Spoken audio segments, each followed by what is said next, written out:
Ô Arthur, já que você falou dos ônibus, teve um novo contrato firmado em 2019, contrato de 15 anos, portanto é longo, e como você falou, não mudou nada. Foram as mesmas empresas que venceram, algumas mudaram de nome, deram um vernizinho lá, mas são os mesmos grupos mesmo. E surgiu uma dúvida para nós aqui, inclusive quando o Datena conversou com o vereador Milton Leite, ele negou que o pagamento seja feito hoje por passageiro transportado. Ele negou isso.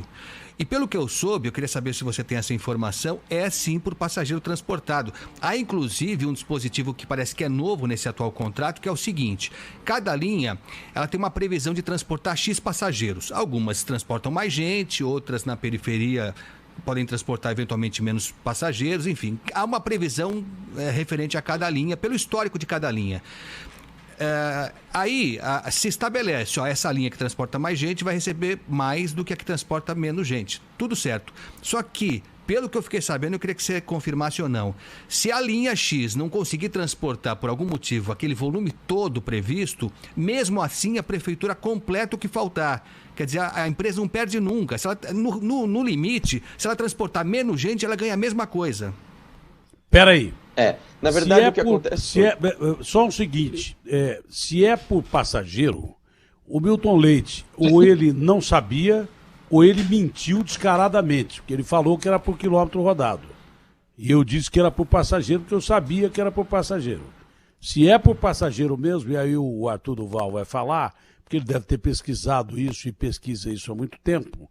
Aí eu ouvi isso de um ex-candidato a prefeito de São Paulo, que é por passageiro, e o Milton Leite diz que é por quilômetro rodado, ou porque ele não sabia, e um presidente da Câmara não saber como é que é um contrato de transporte coletivo com a prefeitura, é gravíssimo, mesmo porque ele é da base do governo que está aí. É gravíssimo, por desconhecimento. Senão ele mentiu descaradamente. E se continua pagando, mesmo se a empresa rodar, está aí o pulo do gato. Mesmo durante uma pandemia onde o natural seria rodar mais que 100% da frota para aliviar os ônibus, não é? O cara ganha a redução que ele está dizendo que tem de 12%, que eu acho que é mais, ele ganha 12% não gastando com pneu, não gastando com manutenção, não gastando com combustível, não gastando com motorista, e ele ganha desse jeito. E ganha mais do que ele devia ganhar ainda. Na verdade, o que acontece aqui em São Paulo, né? É importante entender o contexto para chegar nos moldes atuais. Na época da Erundina, a Erundina ela começou a pagar os ônibus, começou a pagar essas empresas por ônibus e quilômetro rodado. Né? Era basicamente uma conta de número de ônibus e quilômetros rodados. O que você tinha? Você tinha um monte de ônibus na rua. Né? Então tinha ônibus pra caramba e às vezes um monte de ônibus vazios, porque as empresas ganhavam independente dos passageiros. Aí chegou o Maluf falou, não, nós vamos fazer o contrário, nós vamos pagar só por passageiro. O que aconteceu? Ônibus lotados, os caras, entuxa passageiro aí até no teto do ônibus. Não deu certo.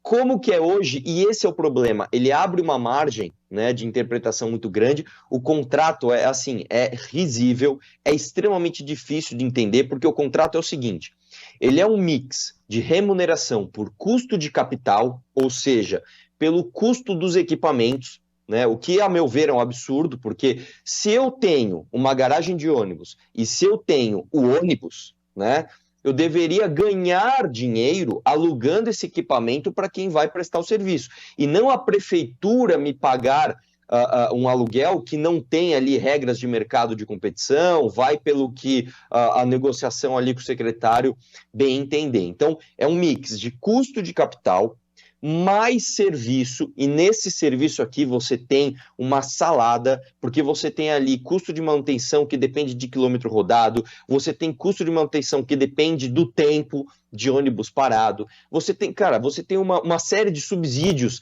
caso não atinjam o número mínimo de passageiros, então já é uma salada, e aí por fim você tem mais dois critérios que a gente pode considerar como objetivos, que são o número de passageiros, né, e a qualidade. Essa qualidade ela é medida pelo número de viagens, pela pontualidade, por pesquisa e por acidentes, né? Fora isso, ainda existe, né, dependendo da quilometragem, um adicional de operacional, ou seja, os nossos contratos aqui de prestação de serviço de ônibus são extremamente complexos e difíceis de se interpretar. Eu sentei com o vereador Rubinho Nunes, que é advogado, na época da campanha para a prefeitura, nós esmiuçamos esses contratos, eles são extremamente complexos e cada um é de um jeito, o que é um grande problema. Qual que seria a minha sugestão? Porque aqui a gente está apontando o problema. Qual que seria a minha sugestão?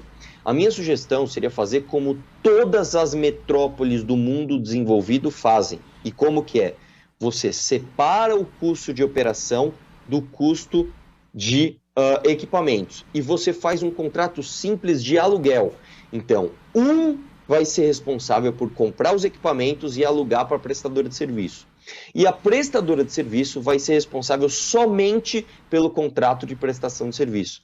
Então você tem nitidamente aqui duas concorrências formadas de uma forma muito ampla. Você tem muitas empresas querendo comprar equipamento para disputar o aluguel e você tem ainda mais empresas de fora do estado, de fora do Brasil, disputando a prestação de serviço em contratos padronizados. Todos os contratos devem ser padronizados, para que você tenha ali uma transparência, uma clareza na prestação ali dos custos e das contas. Então, enquanto isso não for feito, nós vamos continuar com vereadores ou pessoas interessadas podendo dizer que a remuneração é feita do jeito que melhor interessar. Então, se eu quiser aqui se eu quiser hoje falar que a remuneração é por passageiro, em parte é verdade. Se eu quiser dizer que a remuneração não é por passageiro, também em parte é verdade, porque o nosso contrato é uma grande coxa de retalhos.